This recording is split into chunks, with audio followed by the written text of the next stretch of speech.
The Old Warlock was able to attend the Cheyenne Gaming Convention from April 22nd to the 24th, 2022. We took our cameraman along and made a record of the event. If you've never been to a gaming convention, you need to get to one. For me, I'm sure my IQ always increases a few points just from being in the same room with so many dedicated gamers. There were some simple games, but also some fairly difficult ones you needed to have some extra gray matter to figure out. The great thing, however, is the friendliness of everyone who attends these events. If I showed any interest in a game being played at any one of the many, many tables that were there, I was invited to sit down and join in. One family found out I wanted to learn the game Terraforming Mars, and they brought their own copy the next day so that I could join them. People came from as far away as Denver, Colorado, which is roughly 100 miles away from Cheyenne, just to teach folks like me how to play their favorite game. The word community gets tossed around a lot these days, but this event was a place the word really did fit. The convention was run by this guy. His name's Brad. Oh, did I mention they also had a video games room? Anyway, Brad uses this convention as a fundraiser for something called the Wyoming Gaming Library.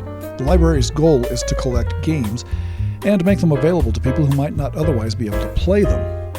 Ultimately, they want to have a game-mobile. You know, something like the bookmobile where you could go to a van and check out books. Well, with the game-mobile, you could check out games.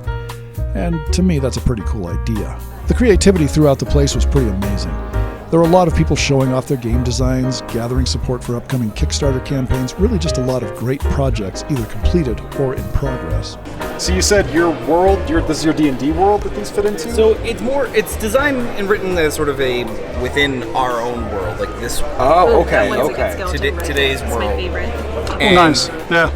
It's written as, these are sort of a kind of beyond the veil, and only certain people or under certain circumstances you might come across them, which, might also account for different, unexplained events, cool. supernatural phenomena, cryptozoology, other things what's like kind of that. fun too, and this plays toward like the young adult audience we're targeting, is the very first page has like a warning that says once you open the first page of this book, you're suddenly going to see all these creatures around your world. So it's kind of fun, kids just think it's like really exciting. It's about 3 years labor of love to bring this book to life, I think, start to finish, about 3. Plus, like a decade worth of your actual art that you did? Yeah. So this is Genesis Battle of Champions. It is a TCG trading card game that is pretty much a card game until you sit down. Right after that, if you're a board gamer, tabletop guy, chess guy, anything around that realm, this is going to feel really familiar. Because instead of a game where you just have this world of things that exist, you have a grid of things that exist. This is Catitude. In Catitude, you're playing as cats who are all competing to see who can destroy a house the fastest. So you get trouble points or paw points by completing various trouble. So you might do something like rip apart a rug, which is going to take several turns to do, but it's like really rewarding. You get the most points for it. Or you could do something quick, like you're going to steal a pen. When you steal a pen, you flip it over. Now this means that if the human sees you with it, he's going to be angry. So this is my game Top Tail. Top Tail is a casual storytelling game where players draw a topic card and then respond with a short story. And so after all the players have told their short story, you vote on the top tail. So each round, the person with the most votes wins the round. They keep the card as a point, and you play till a certain number of points or until you call it quits.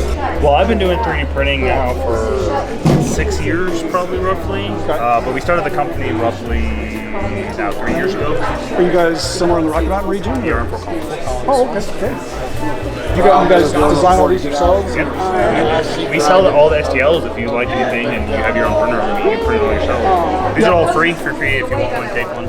Well, I can't not. I mean, yeah. Crystals, these are dice, those are D60s. Oh, that's awesome. No, I know. It's really cool. This is cool. This is a neat little thing. That's going to make its way into the bag. Oh, yeah. There was also a D&D room and an RPG with a really immersive setting that you can see here. We're hoping to get more information from the designers of this game. So this is from something that's from a company called Hazard Quest. They run D&D adventures in kind of a three-dimensional, 3D printed environment, I'm assuming. And there was a lot of Warhammer being played in this room, with some incredibly detailed settings on show. I'm halfway through painting my Age of Sigmar pieces, but the convention got me fired up to find somewhere where I can learn the finer points of the game and really get started. One of my favorite games was similar to this one. This was a pod race game designed by a really great guy who I believe often sets his games up at conventions. I played a game similar to this one called Circus Galactus, which was a lot like the old Avalon Hill board game Circus Maximus. The person who designed Circus Galactus also designed a game called Dead Man's Chess, and we liked that one so much we're going to do a separate video about it. Again, like I was saying, a lot of creativity at this convention. For more detailed information about the convention and the Wyoming Gaming Library itself, visit the Cheyenne Gaming Convention Facebook page. A lot of great information there that'll give you more detail than we can in this video. And make sure that you set aside some time in April of 2023. This was a great convention, and I'm sure next year will be even bigger and better.